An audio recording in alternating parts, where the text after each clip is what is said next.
Bonjour à tous, je suis Pierre Mangin, chargé d'animer cette table ronde donc, qui concerne le bureau mobile, qui va durer 50 minutes et nous nous engageons, je vous dis, à vous laisser au moins 4-5 minutes pour des questions en fin de session. Donc vous pourrez préparer les questions. Si vous souhaitez les écrire, nous les acceptons par écrit bien sûr. Voilà. Alors, donc le sujet qui nous intéresse ce matin, bureau mobile. On va d'abord passer en revue le concept, qu'est-ce que c'est que le bureau mobile, les usages, les cas d'usage. Ensuite, on verra les besoins métiers, le marché en fait, dans les entreprises, les diverses organisations par secteur. Ensuite, nous passerons en revue comment la transition, en fait, comment on passe des anciens modèles aux nouveaux modèles et aux nouveaux usages. Ensuite, un point intéressant que nous avons vu dans la préparation, c'est la dimension, enfin la question du cloud. Qu'est-ce qui peut monter sur le cloud ou pas? Quel est l'intérêt, les possibilités, l'incidence, connecté, non connecté, bien sûr. Et puis nous terminerons avec les terminaux. Voilà. Alors pour commencer, je vais passer la parole à Anne-Lise Garçon, la société Klaxoon, qui a été une start-up, mais qui s'est bien développée. Anne-Lise, dites-nous Klaxoon et vous-même, ce que vous faites chez Klaxoon. Bonjour à tous, je suis donc Anne-Lise Garçon en charge de la communication et des relations presse chez Klaxoon. Une entreprise effectivement PME, nous on s'est toujours considéré comme PME même si nous sommes en hyper-croissance, qui a donc été lancée il y a maintenant 4 ans depuis Rennes. Aujourd'hui, Klaxoon développe une gamme complète d'outils collaboratifs pour faire en sorte que les équipes soient plus efficaces au quotidien, pour les réunions, pour les sessions de travail. Et Klaxoon, en quelques chiffres, c'est 1 million d'utilisateurs dans 120 pays. Vous êtes 250 personnes. 250 personnes, objectif de recrutement 150 sur les 18 prochains mois et nouvellement sélectionné au Next 40 la semaine dernière. Et présent aux États-Unis, vous avez un bureau, je crois. 2 bureaux aux États-Unis. Voilà, Boston, New York. C'est une licorne. Not yet. Not yet. Bon, ouais. Encore du temps. Alors, le bureau mobile, c'est quoi exactement? Parce que vous avez l'avantage d'avoir une solution tout à fait portable. Oui, tout à fait. Qui est en SaaS. Exactement. Donc Klaxoon, c'est effectivement une plateforme collaborative. Elle est née donc en 2015 du principe que les personnes sont de plus en plus en travail à distance. Aujourd'hui, il n'est pas rare de voir dans les entreprises des collègues qui travaillent 2 à 3 jours à distance. On voit beaucoup ce phénomène apparaître aux États-Unis. En Europe, il y a à peu près 40% de la workforce qui travaille 1 à 2 jours par semaine à distance. Pour autant, on s'est aussi aperçu que les outils n'avaient pas évolué. Ça fait 30 ans qu'on utilise des mails. Ça fait 30 ans qu'on utilise des présentations descendantes. Il y a le chat. Du chat. Sauf que, aller chercher une information qui a été émise dans un chat il y a 1 mois, je vous souhaite bon courage. Et en plus, quand vous intégrez des nouveaux collaborateurs, allez lui dire de remonter le flux du chat. Je vous souhaite également bon courage. Donc c'est pour ça qu'on a lancé avec Klaxoon une suite d'outils, et notamment un outil qu'on appelle le Brainstorm, qui va permettre de collaborer avec des équipes à distance. Chacun va venir envoyer ses idées dans un board dynamique, va pouvoir venir les déplacer, interagir sur ces idées, poser des questions. Donc ce sont des techniques qui sont issues du management visuel et qui permettent tout simplement d'offrir un flux naturel pour visionner les informations, interagir et prendre des décisions. Quand vous entrez dans une grande organisation, vous remplacez qui? Vous êtes concurrent de qui? Concurrent, alors, question compliquée. Aujourd'hui, on vient s'interfacer avec d'autres grands outils collaboratifs que nous connaissons tous. On connaît Slack, on connaît Facebook Workplace, qui sont quand même des outils de nature communication, on va dire, avec toujours ce flux, partage de documents.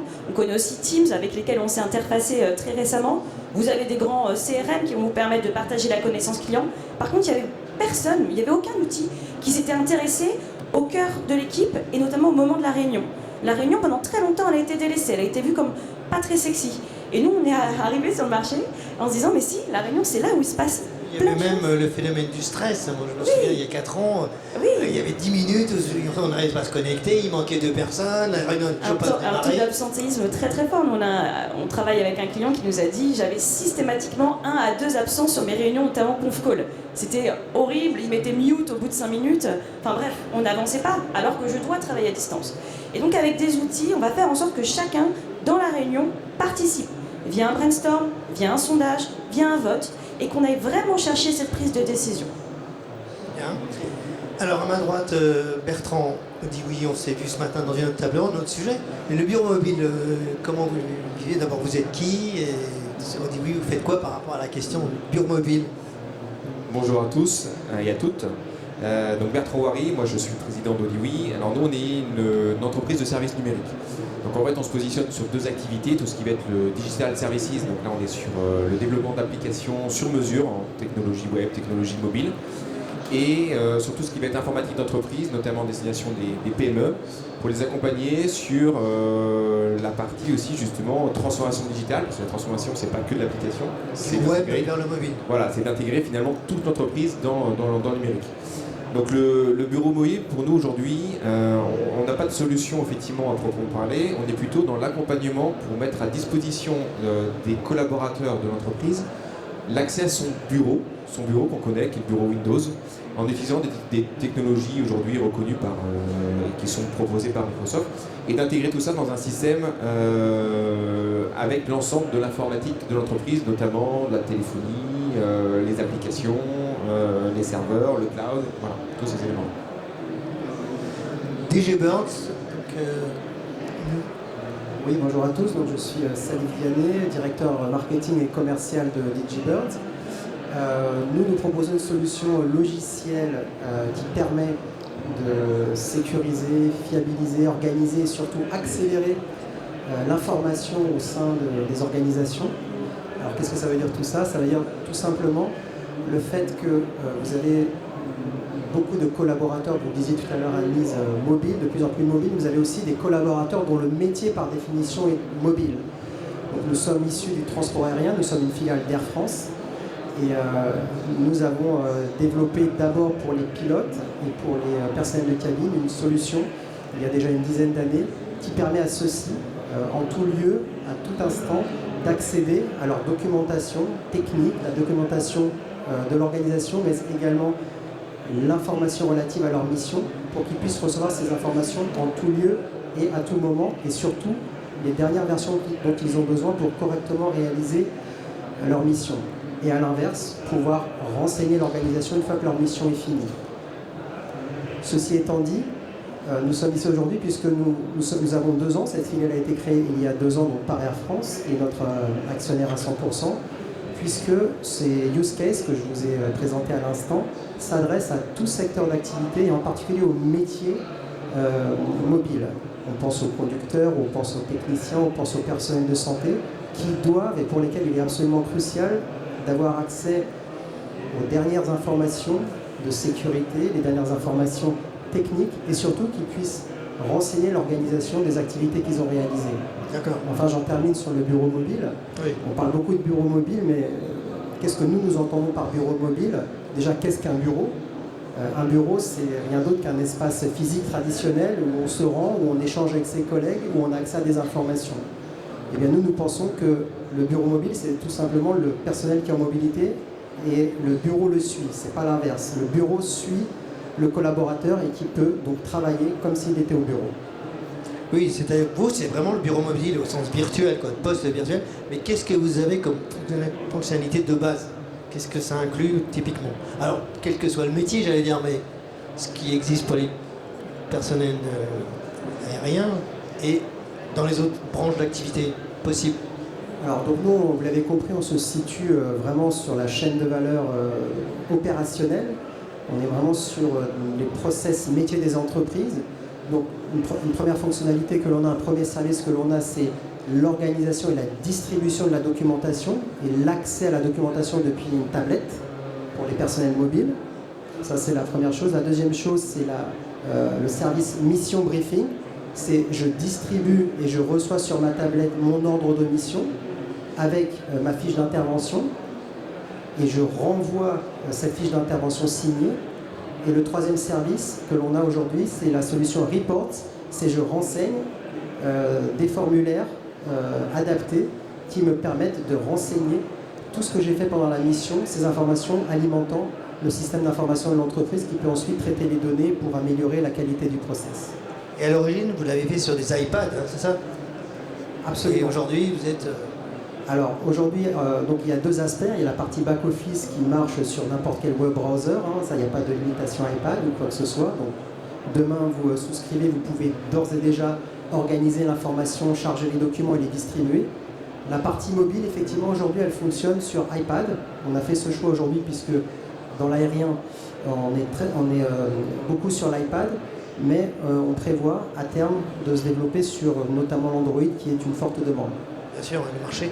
Alors il nous reste Jérôme Pascal Oiseau, c'est prénom Jérôme. Hein. Et le nom de famille, c'est Pascal. Voilà. Et donc c'est une plateforme programmable, vous m'avez dit. Expliquez-nous qui vous êtes et vous êtes le patron. Donc, je suis Jérôme et je suis le dirigeant de la société Oiseau, qui est un éditeur logiciel d'une plateforme de communication programmable. Cette plateforme, elle permet à des entreprises, à des opérateurs télécoms ou à des éditeurs de solutions de disposer d'un socle à partir duquel composer facilement des nouvelles solutions de communication, ou alors d'intégrer au sein d'applications existantes des fonctionnalités de communication, que ce soit de la voix, que ce soit de la vidéo, que ce soit de la messagerie, et tous les usages de communication qu'on peut imaginer. Donc vous êtes un socle de middleware, c'est ça? Ouvert à différents environnements, pluggables. C'est ça, on est un middleware et on établit la jonction entre d'un côté les couches basses, la partie infrastructure et réseau opérateur, et on fait le travail pour une fois pour toutes, on le met à la disposition de la communauté, de tous les utilisateurs, et on expose au-dessus des fonctionnalités applicatives au travers d'API, c'est toute l'API économie, qui est le gage d'interopérabilité ou de SDK pour construire des solutions nouvelles. Et vous êtes embarquable dans des microservices, micro-applications, microservices?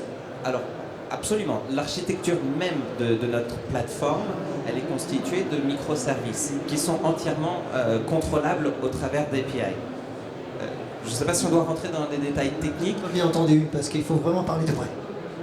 Est-ce que vous voulez que je rentre dans des détails techniques? Non, est-ce que peut-être pas tout de suite, on va voir. Des références clients, est-ce que vous pouvez en citer? Parce que vous êtes jeune, vous avez 2 ans, c'est ça?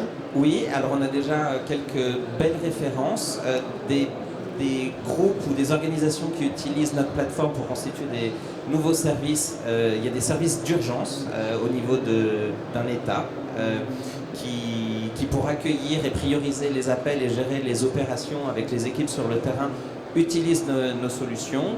On travaille également avec un fournisseur de services de téléphonie en SaaS pour remplacer Twilio. Je ne sais pas si les gens sont familiers de ce qu'est Twilio. C'est une plateforme qui permet justement d'offrir ces fonctionnalités-là, mais en SaaS. Nous, on a la possibilité d'offrir ça as a product, on-premise, et du coup de développer soi-même des solutions en SaaS. C'est pour ça qu'ils nous utilisent. Donc on est une alternative à Twilio sur cette partie-là. Et puis également, on a développé nous-mêmes des solutions de communication au-dessus de notre plateforme, des solutions de communication unifiées ou de contact center, qui sont en fait des solutions qui sont prêtes à l'emploi, mais qu'on peut également programmer, parce que ça a été constitué à partir de notre socle programmable. Et là, on a déjà une dizaine d'opérateurs télécoms qui vendent auprès de leurs clients. Ça peut être des entreprises, ça peut être des magasins, des chaînes de magasins, des restaurateurs, des solutions de communication, et puis ils verticalisent leur approche au travers de la programmation pour répondre aux besoins spécifiques. Oui, ça. Et donc par rapport au sujet qui nous occupe, Bureau Mobile, vous apportez des briques concrètement? Absolument. Donc j'imagine que tous les éditeurs de solutions de communication ont fait le travail de leur côté d'assembler des briques. Nous, on a décidé de le faire une fois pour toutes. Donc on s'appuie sur un socle open source. On a développé un modèle de développement open source avec une communauté qui contribue, qui permet de tester la robustesse de notre solution. Et ça permet de populariser l'usage au plus grand nombre. C'est également une traction pour nous. Très bien. Bon. Point suivant, Anne-Lise, c'est le marché, les tendances, qu'est-ce qu'on observe? Je crois que vous avez une ou voire 2 études, quelques chiffres, oui. Qu'est-ce qui se Alors, passe au niveau des applications mobiles? Je vais un petit peu parler de tout ce qui pouvait se passer en termes du futur du travail. Donc nous, chez Klaxon, on s'intéresse beaucoup aux usages. Comment est-ce que les personnes travaillent aujourd'hui, les équipes de toute taille, et on en a parlé aussi avec Sally, de plus en plus de personnes travaillent à distance au quotidien. Pour autant, on arrive à faire remonter, auprès d'une étude qu'on a fait aux États-Unis, de gros pain points. C'est-à-dire, il y a 69% des gens qui travaillent à distance qui déclarent se sentir moins informés lorsqu'ils travaillent à distance plutôt que lorsqu'ils sont au bureau. Donc, partant de ce constat, on s'est dit comment est-ce qu'on pourrait faire pour créer des solutions qui permettent de réduire ce gap, sachant que la tendance du travail à distance ne va pas s'arrêter. Au contraire, une autre statistique a montré que 68% des millennials, donc des générations X et Y, celles qui vont rentrer dans le travail, qui rentrent en ce moment même, privilégient les entreprises qui proposent le télétravail. Donc elles vont vraiment tourner le dos à celles qui ne le proposent pas. Donc vraiment, partant de ce constat-là, il est temps de proposer des outils qui soient effectifs dès maintenant pour aller transformer les manières de travailler et faire en sorte que même à distance, on ait le même confort qu'au bureau, voire même plus. Et donc là aussi, vous avez des références peut-être à nous citer, en France peut-être, ou Alors aux États-Unis, aux États-Unis aussi. Donc, comment ils ont fait la France, transformation peut-être oui, on a déjà bêta-testé la plateforme avec L'Oréal, Thales et Schneider. Donc dès le départ, on était proche des grands groupes. Aujourd'hui, c'est 100% du CAC 40 qui est équipé, donc en 4 ans. Pour autant, 40% de notre marché est fait avec des PME, des TPE et des consultants indépendants qui eux-mêmes vont aller prospecter leurs clients, travailler avec des distributeurs et ont besoin de se synchroniser, de se coordonner. Parfois n'ont pas les moyens d'acheter des outils onéreux et lourds destinés aux grands groupes. Donc on a aussi une grosse partie de notre chiffre d'affaires qui est fait avec les plus petites organisations. Et typiquement, donnez un cas d'une transformation qui s'est passée avec, sans créer justement une salle spécialisée, visioconférence, c'est ça que vous voulez dire? Par exemple, Saint-Gobain. Saint-Gobain, le comité de direction de Saint-Gobain doit traiter d'ici à 2025 60 chantiers de transformation. Des grands chantiers très différents. Avant, pour prioriser ses actions, il mettait des post-it au mur et il venait avec un système de gommettes indiquer le niveau de priorisation. Ça prenait environ une journée pour le faire.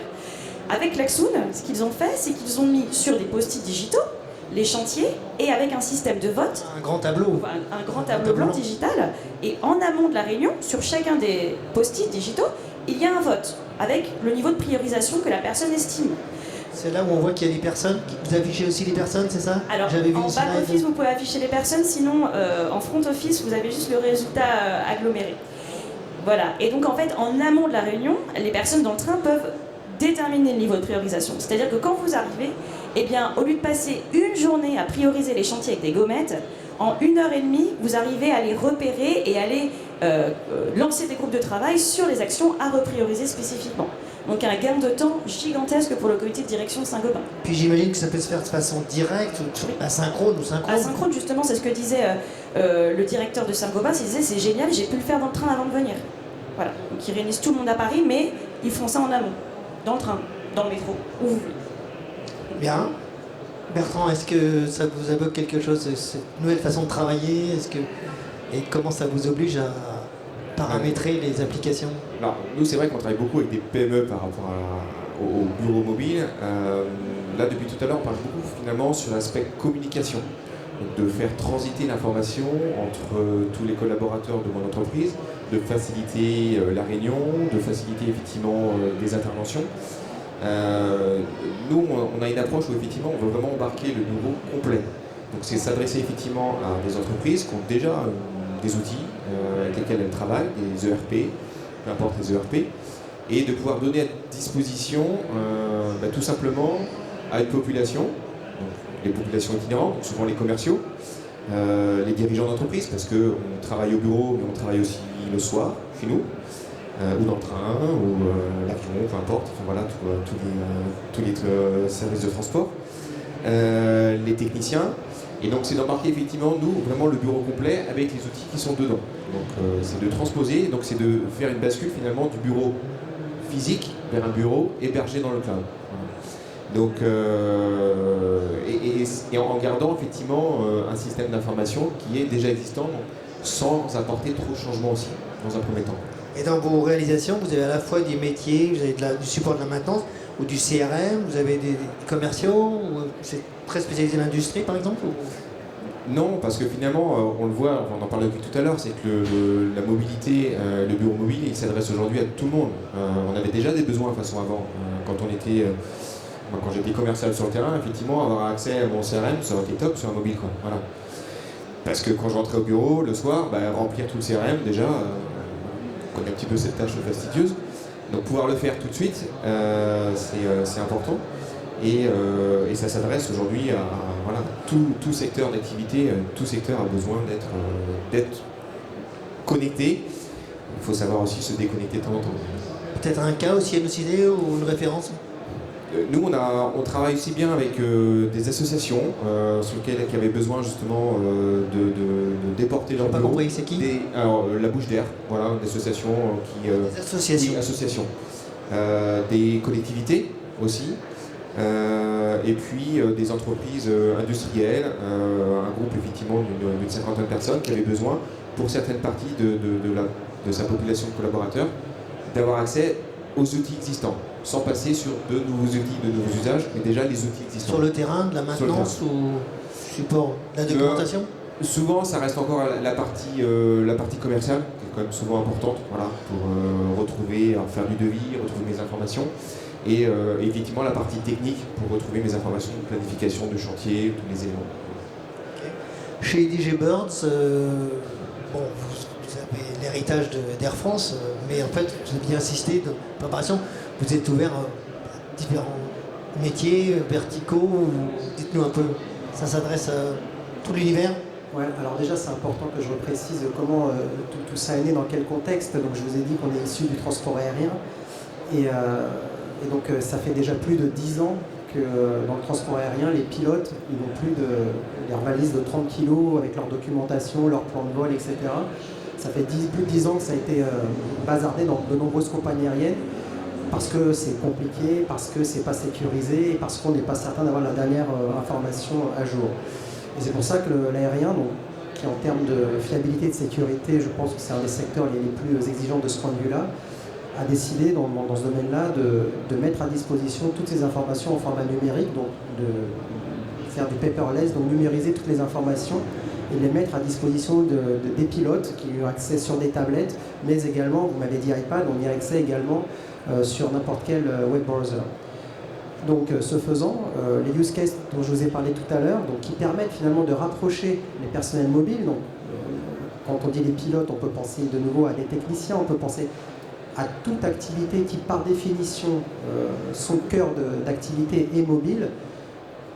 Toutes ces activités-là nécessitent de rapprocher les collaborateurs de leur siège, de leur entreprise, et bien, pour qu'ils se sentent toujours dans l'entreprise et surtout pour que l'information soit bien échangée entre les deux parties. Et donc pour répondre à votre question, les secteurs d'activité auxquels nous pensons sont le transport, mais également la santé, également l'industrie, toute activité, et la santé, toute activité qui a du personnel, qui voyage, qui navigue, et pour lequel c'est parfois difficile de rentrer au bureau. Et donc je me répète, c'est le bureau qui le suit, pas l'inverse. Alors on va continuer avec vous sur le sujet de la transition. Comment vous allez accompagner? Est-ce que vous avez déjà des cas peut-être quand on peut faire ce changement? Parce que c'est culturel, j'allais dire, non? Alors c'est vrai qu'il faut dissocier la partie technique de la partie culturelle, comme vous l'avez si bien dit. La partie technique, c'est très simple. Nous, on est hébergé dans le cloud. Vous avez des iPads. D'un point de vue technique, en une semaine, même pas, c'est réglé. C'est déployable en quelques heures. Maintenant, je suis d'accord avec vous, du point de vue de la conduite du changement, il est extrêmement important. Je dirais, il n'y a pas une approche, il y a plusieurs approches possibles, mais si une entreprise a des process existants, de ne pas bouleverser. Donc nous, notre solution, ou d'ailleurs toute autre solution, doit pouvoir se calquer au process. L'outil sert le process et pas l'inverse. Donc en termes de conduite du changement, c'est le plus simple possible. Et je dirais que l'adoption doit être fluide, doit être naturelle. Pour cela, donc, nous, on a une application qui est extrêmement fluide et user-friendly. Et pour moi, l'accompagnement, il se fait tout simplement de la façon la plus simple possible, en s'assurant qu'on ne bouleverse pas les process existants. Et du coup, la mise en œuvre se fait de façon très fluide. Ça suppose des allers-retours, une itération sinon, avec le client, les utilisateurs? Vous voulez dire dans la mise en œuvre? Oui. Et alors, effectivement, nous, ce que l'on propose, dans un premier temps, c'est de tester la solution de façon gratuite, pour que, avec des utilisateurs pilotes, quand je dis pilotes, je ne parle pas des pilotes d'avion, mais des utilisateurs pilotes, en back-office d'une part et en mobilité d'autre part. Le cas parfait, c'est que vous avez 2 admins et une dizaine d'utilisateurs, en mode projet, pendant ces 3 à 4 semaines. Déjà, on commence par charger toute la documentation qui existe en format numérique sur notre base de données, de façon très simple. Et pendant ces 4 semaines, nous, on les accompagne, on prend les retours. Il arrive même que l'on prenne compte de certaines évolutions qui sont demandées et qu'on arrive à les mettre en œuvre facilement. Et en 4 semaines, vraiment, la décision, elle est rapidement prise, on déploie pas. Et du coup, avec ce gros projet, on a les meilleurs ambassadeurs pour ensuite diffuser la meilleure façon d'utiliser notre solution en interne par la suite. Anne-Lise, changement culturel, rupture, vous avez, j'imagine aussi vous, parfois, alors vous venez avec beaucoup de, j'allais dire presque une certaine utopie, mais est-ce qu'il y a des situations, des grandes organisations où c'est pas évident, faut taper au management, top management d'abord par exemple Pas du tout. Non, on a une double stratégie. Au contraire, nous, on croit beaucoup que l'équipe, c'est l'équipe en fait qui va pouvoir faire en sorte que la transformation numérique ait lieu dans les entreprises. On ne peut pas penser que en mettant un Chief Digital Officer, vous allez faire en sorte que votre entreprise se transforme. Ça ne fonctionne pas comme ça. Donc on va directement voir les équipes. On a créé une plateforme qui est, comme tu le disais aussi, très user-friendly. C'est-à-dire qu'on se dit toujours qu'il faut que ça soit le plus simple possible. En un clic, j'envoie mon idée. En un clic, je reçois le résultat d'un vote que j'ai envoyé. On se dit souvent à R&D que le plus simple, le plus compliqué, c'est de faire simple. Eh bien, aujourd'hui, on a 80 personnes en R&D qui travaillent sur l'ergonomie de la plateforme pour faire en sorte qu'elle soit accessible à tous. Et aujourd'hui, c'est le cas, puisque des équipes de toute taille, de toute organisation utilisent Klaxoon. Et j'ai aussi envie de dire sur des